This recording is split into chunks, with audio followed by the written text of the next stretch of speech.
Just one more drop, friend, before we stop, friend. One more moment, face to face. Next time you're dry, friend. Oh, boy. The Star Wars Holiday Special, considered one of the worst, in parentheses, best shows ever put on television. Same goes for the Brady Bunch Variety Hour that we showed you a few minutes ago, and the classic Paul Lynde Halloween Special, all created by comedy writer Bruce Vilanch, who takes full ownership of these legendary bad productions.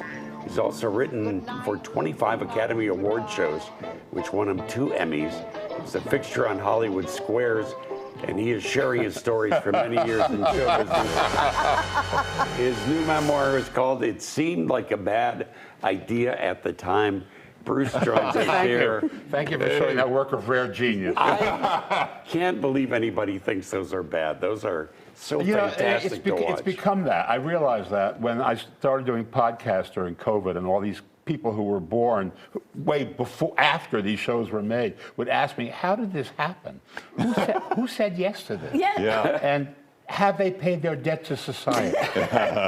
It's crazy. I mean, it was an era. First of all, it was the '70s, and if you say you remember the '70s, you weren't there.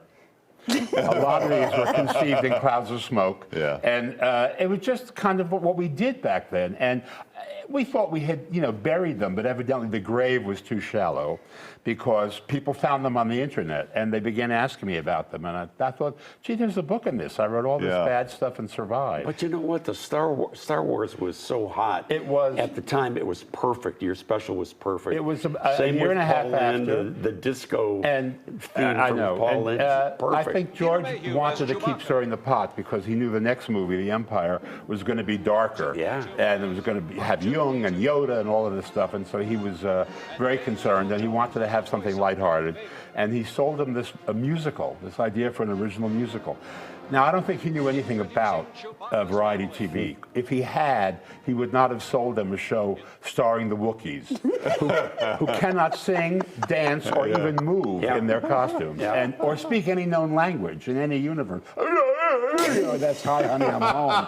So it was hard to write. We had to bring in guest stars and put subtitles on everything. They wouldn't let us do subtitles, so we had stars translating. Oh, that's great. For people who don't know, there was a variety show on every week in the '70s. Oh, man, every night. And I'm wondering, did you do Star Wars? And they said, "That is so good, you're doing Donnie and Marie. That's so good, you're doing the Brady Bunch." What happened? Actually, I had done Donnie and Marie and the Brady Bunch before. Okay. I had already wet my beak. So this was a kind of a softball that came in because we thought, well, this is weird, but this is no weirder than Wayne Newton at SeaWorld. Where he's doing a duet with an orca. No, he was not. Oh, he was. He was absolutely singing Cherokee people to the whale. It was very sad. Here are the kids, 2 of the kids who could actually sing and dance. Yes. And boy, do I have a lot of chins. I had no idea. Yeah. You look great. Thank you. So this is the premise behind that. I remember that documentary in the late '90s, Get Bruce. Yes. They wanted, Oh, wow. if you needed something funny, if you needed a funny line for the Oscars, you get Bruce and all the comedians talking about you. I know. writing. I was amazed it got made. A guy I knew wanted to do it, and I said, "Well," he said, "I want to do a documentary about you." And I said, "Oh, I wanted one too, but Fellini just died, and I don't know who else could do it." And he said, "I'll try and be up to that." And he went to all these people and got their permission to deconstruct themselves. Yeah. Well, and maybe it still holds. Here's why. Let's look at this clip. Billy Crystal hosting the Oscars, which you had something to do with. Yeah, I mean, I co-owned all of these things. these are I didn't do anything singularly. Well, this is Rob. Oh, here's Billy. This was the best opening. How many years did you do those? 8, I think. This is the first time. This was Mark Shaman, who wrote Hairspray, which I was in Chicago at the Nederlanden. And Mark co-wrote these things with Robert Wall, who's famous for Arliss. This was at the very beginning. We had more people coming later, but Fantastic. Yeah, this was. And then, of course, you're also known for that famous Oscar hosting opening number with Snow Well, that was White. on the show before Rob Lowe and Snow White, which was a Chicagoan named Alan Carr, who grew up in Highland Park as Alan Solomon. Greece, yeah. And he was. This was his show. He was brought in to youth it up and to make it more interesting for a younger audience. Wow. And so here he has Snow White for no known reason, returning to Hollywood to a lot of people who have no idea. They don't know her. I mean, look at Tom Hanks. He's trying to play along. Sigourney, she's terrified. Oh. And I mean, they're all, they're not there for this, right? They're there. Right. They're there to win wanna or win. lose. So it's a bigger disaster than Snow White that's out now. Snow Woke. Yeah, Exactly. right. It's a whole different Snow White. I understand.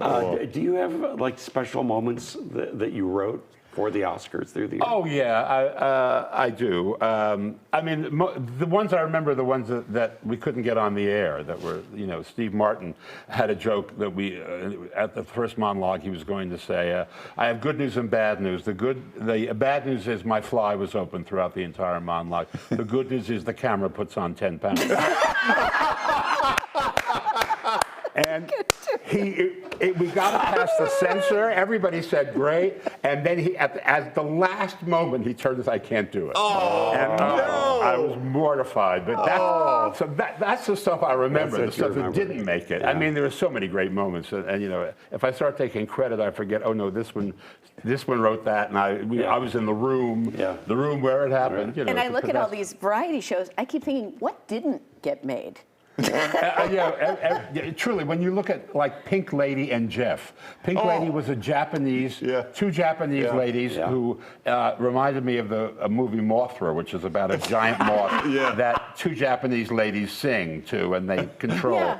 And it was like that was their act, and they were with Jeff Altman, who was a very funny physical comic, and they spoke almost no English, and they were hosting a variety show. Wow. This was another Chicago guy, Fred Silverman, who used to work, I think, at this station. He did. Back when Phil met Marlowe, way back. It was his idea in this studio. This idea, he created the idea of hosts. Sonny and Cher, Donnie and Marie, Tony Orlando and Dawn, Pink Lady and Jeff. Yeah. The Brady Bunch began as an idea for the Partridge Family, who actually were a singing, dancing act. They didn't want to do it, so he went to the Bradys, who were not a singing dance. The kids had an act that they would do like at the Oklahoma State Fair, but it was not, they were. Florence liked the idea, Florence Henderson. Sure. She was Broadway in Vegas. And she did a number every week. She was thrilled. But the rest of the world kind of went, well, what do they do? Especially the dad, Robert Reed. He was not in. No, he was, and he was very uncomfortable. And I finally said to him, "Well, you're playing Mike Brady. Mike Brady is not a singing, dancing star. He's an architect. So you can play his discomfort."